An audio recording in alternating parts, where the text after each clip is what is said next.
चलिए, हम लोग यहाँ तक देखे थे कि रामायण के समय चित्रशाला थी रावण के समय या रावण के पास।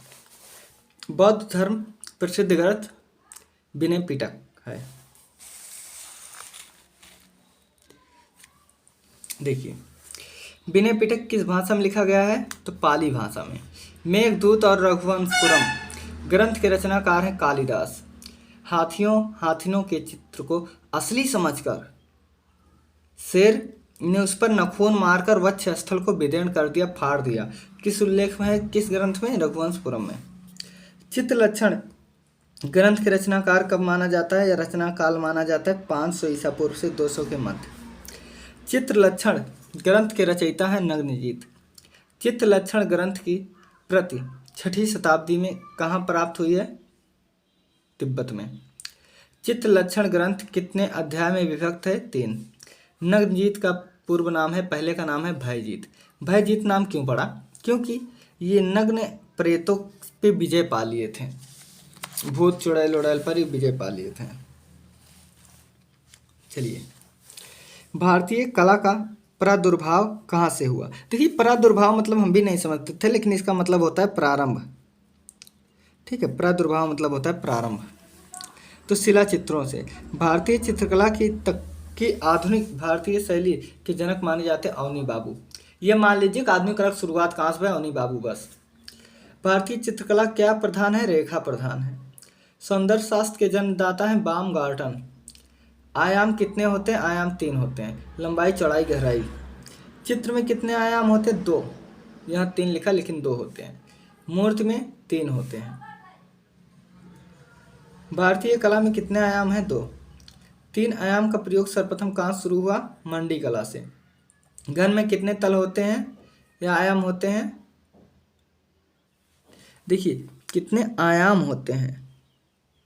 होते तो 6 हैं, लेकिन दिखाई देते 3 हैं। ठीक है, धरातल में कितने आयाम होते? 2। देखिए, शांत रस की खोज किसने की? अभिनव गुप्त ने। अब हम ऊपर चलते हैं। ध्वनि का सिद्धांत किसने किया? आनंदवर्धन और अभिनव गुप्त ने। चीनी लिपि को क्या कहा जाता है? चित्रलिपि। कला क्या है? ग्रंथ। किसका है? टॉल्स्टॉय का। संप्रेक्षण का सिद्धांत प्रतिपादन किसने किया? टॉल्स्टॉय ने। कला संचार है टॉल्स्टॉय का। अभिव्यक्ति का सिद्धांत किसने दिया? क्रोचे ने। कला अभिव्यक्ति है, क्रोचे ने कहा। अनुकरण या अनुकृत का सिद्धांत अरस्तू ने।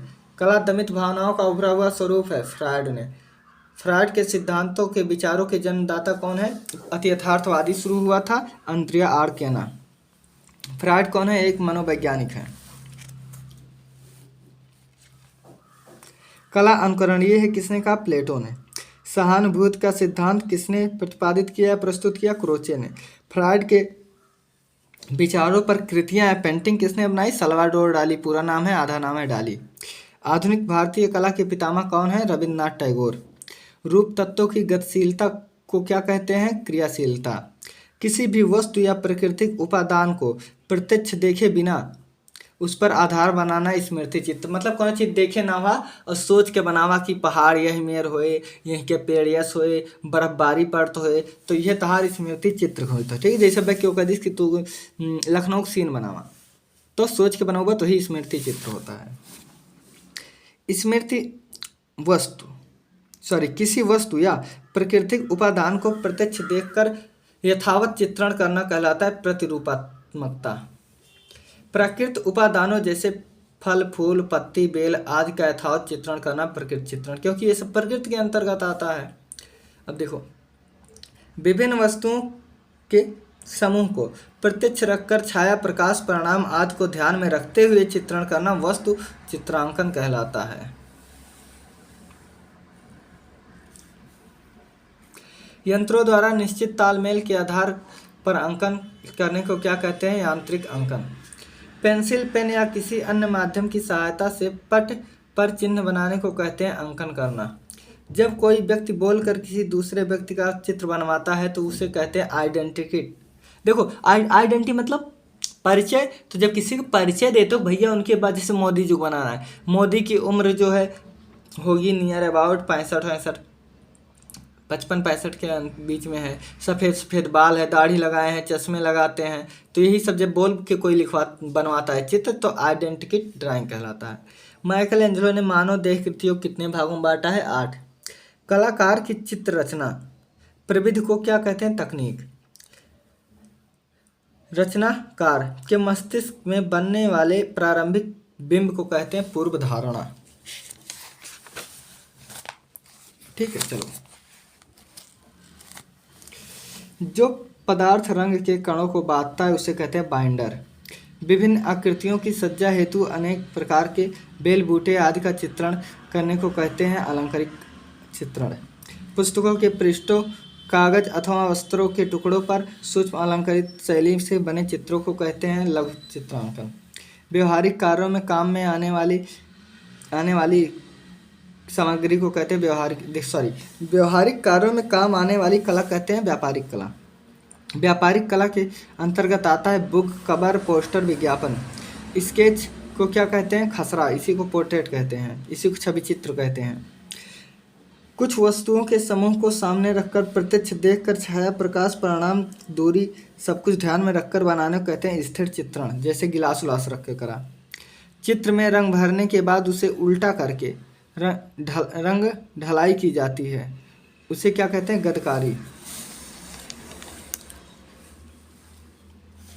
ठीक है। भारतीय चित्रकला का प्रेरणा स्रोत है काम पर डिपेंड है। भारतीय चित्रकला काम पर डिपेंड है। भारतीय कला का प्रणेता स्रोत क्या है? धर्म, काम और धर्म। ललित कला की शुरुआत किसके समय में हुई? भयजीत के समय। भारतीय कला का आधुनिक रूप है अमूर्त।